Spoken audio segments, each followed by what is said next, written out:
Micah said it correctly. Johnny's situation is not about politics. It's about actually having law enforcement in the DA's office and getting the job done. Yeah. It doesn't matter if you're a Democrat, an independent, or a Republican. This is about who is going to keep this city safe, keep you and your family safe, and take Johnny's legacy. And his legacy is quite honestly to make sure there are no more Johnnies. That is the legacy.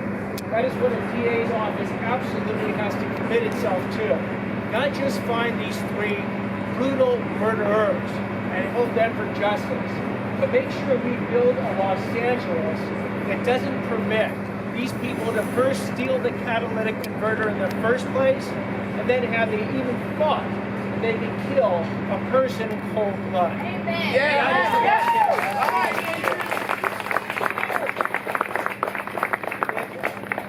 And I appreciate the opportunity to be here. Yes, there's a question. You said you were running for DA? Yes. My question is, since COVID, I have watched crime increase dramatically. On my street alone, we have had to intervene.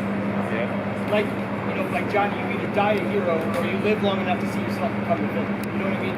Would you look down on a so-called, not vigilante, if you will, but someone that's actually standing up for the community because it's getting so exponential? You are absolutely right. Too often, victims are thinking that they cannot count on the justice system because we've had a DA that has actually said to criminals he will not hold a whole lot of them accountable for their actions.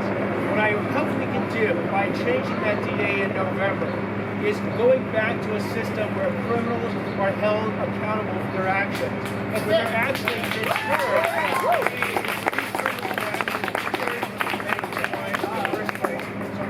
have to have people like yourself even contemplating the idea that you got to protect yourself because law enforcement, the DA's office won't be there for you. Because the guy literally tried to light our apartment complex on fire and it took the police 38 minutes to show up after we had called 911, which I was still fighting with the guy 10 minutes prior. That's my problem because that's a fight or die, two men and a woman at home situation, and I'm not going to be held accountable because no one else can do the job.